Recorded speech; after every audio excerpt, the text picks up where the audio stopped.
And now the middle body tubes here on our coupling section are now epoxied in place. Now when you are gluing these two body tubes here together on your coupling piece, make sure that you do not get glue on your other body tubes, or that you glue the coupling piece into place, or else then you won't be able to untwist it if you want. Okay, on to the next step. If you remember all those cubes and those rectangles that we cut out for our body tubes, well now we can glue these in place. When applying these small cubes onto your PVC pipe, make sure that they follow the contour of the pipe itself. Our lightsaber project is coming along very well here, but I did make a minor mistake on my saber, which I can correct, but I'm going to show you how to do properly.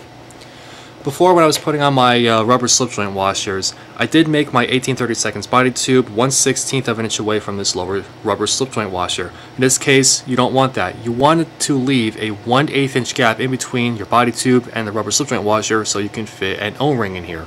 So leave a 1/8 inch gap in between this section here, and then follow suit here with all of your other body tubes towards the center of your lightsaber. At this point, take 4 knurled nuts and use your Dremel tool to cut off the bottom section of the knurled nut, leaving the top section with the rib pattern. Now we need to make 4 1/2 inch long pieces out of our 10/32 threaded rod here. Now there are 2 ways of doing this. One way that I have shown is that you can use a pair of wire strippers here, and in the center of this here, right where it pivots, that this actually cuts threaded rod here to the lengths that you want. So you just thread it in, and then you just cut it, and then it's done. Now, in case if you don't want to go that route, there is a second way that you can cut your threaded rod. One is, the other way is to use your Dremel tool.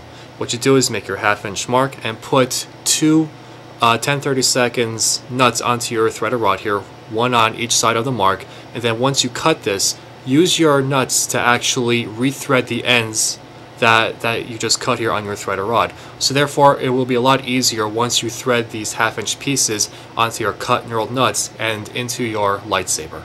Take your 1/2 inch long pieces of threaded rod and just start threading them into the bottom of your cut knurled nuts.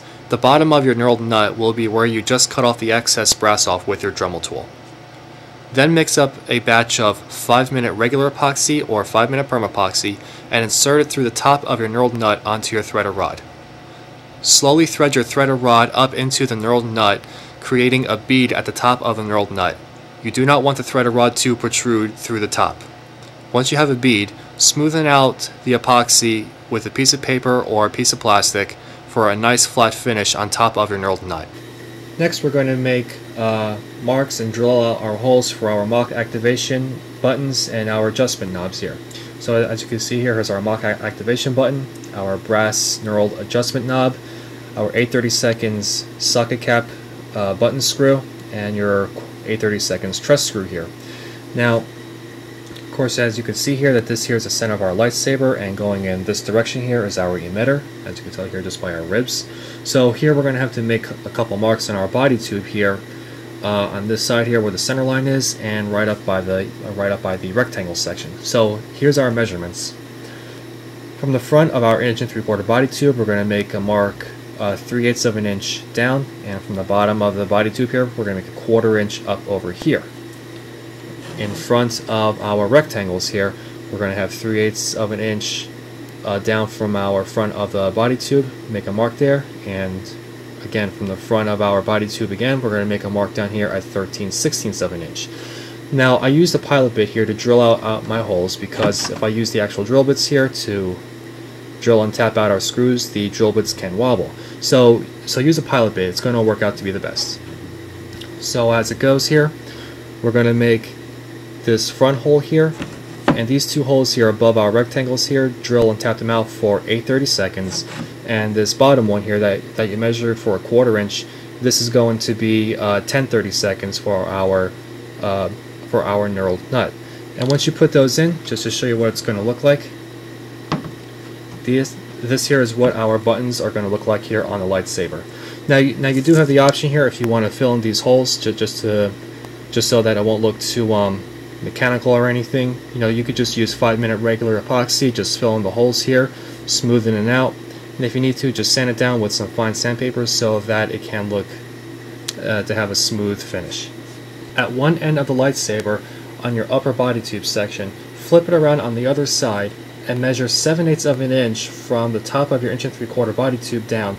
Make a mark, pre-drill a hole and then drill in your number 6 by 1/2 inch long self-tapping screw. This screw is going to be for your Cobra Tech clip installation. Once you have that hole already made, remove your mock activation buttons and remove your brass knurled nut adjustment knobs here, because we are going to get ready now to paint our lightsaber. And just before we start painting, in case if you want to make end caps for your lightsaber, the end caps that I do have shown here, they do have an opening here in the back, so in order to close that up, just mix up a large batch of 5-minute epoxy, set down your cap here on a piece of paper, and then just pour it onto the inside of your PVC cap, which will seal it off nicely.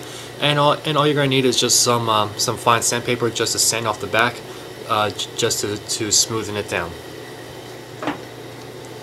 To prep up your lightsaber here for painting, make sure that you have all of your areas here sanded, make sure that they're nice and smooth, make sure that all of your metal surfaces here are clean and prepped up for painting. You don't want to have any kind of oil or dirt on here when you do spray paint it, because if you do, it's going to show up here as fingerprints and other smudges. So make sure that your lightsaber is clean. Now I'm going to spray down my lightsaber, and the two colors I'm going to choose here is the Rust-Oleum Gloss Black and the Rust-Oleum Silver Metallic. Now I'm going to first start spraying my entire lightsaber with the Gloss Black, and I'm going to do this in several coats, but I'm going to put on light coats because I have like a lot of tight areas that have to get painted, and if I lay the paint in too thick, well, it may start running, and I don't want that.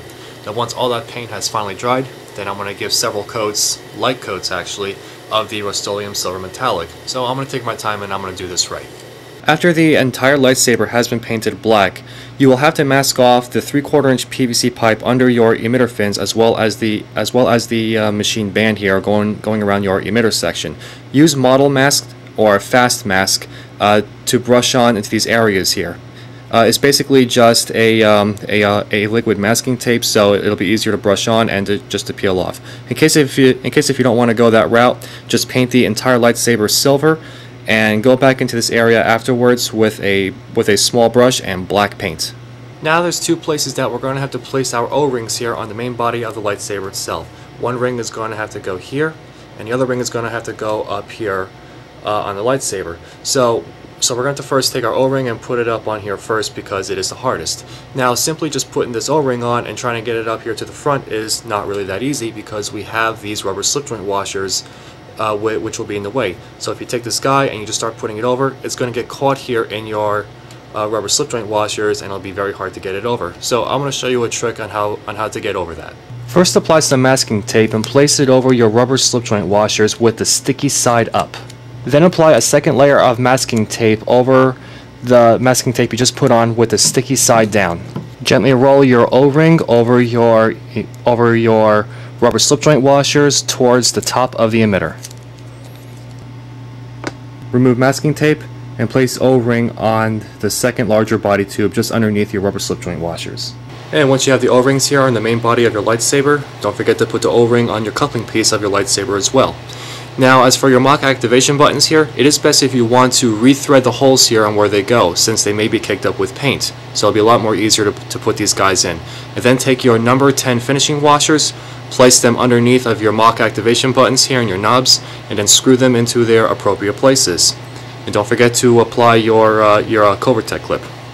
And before you know it, you have a nice completed version here of Darth Maul's double-bladed lightsaber. Now the lightsaber here came out exceptionally well. I'm very happy with this. Very proud on the way that it did come out. It was a fairly easy lightsaber to build, but I gotta say that the most challenging part to make was going to be this emitter section, because you do have a lot of cutting and trimming on these fins and on the rings here. Other than that though, it's a great display model to show everybody. So I wish you all luck with it and everything else. So at this point right now, we're going to have a little fun with some After Effects. So until then, may the Force be with you.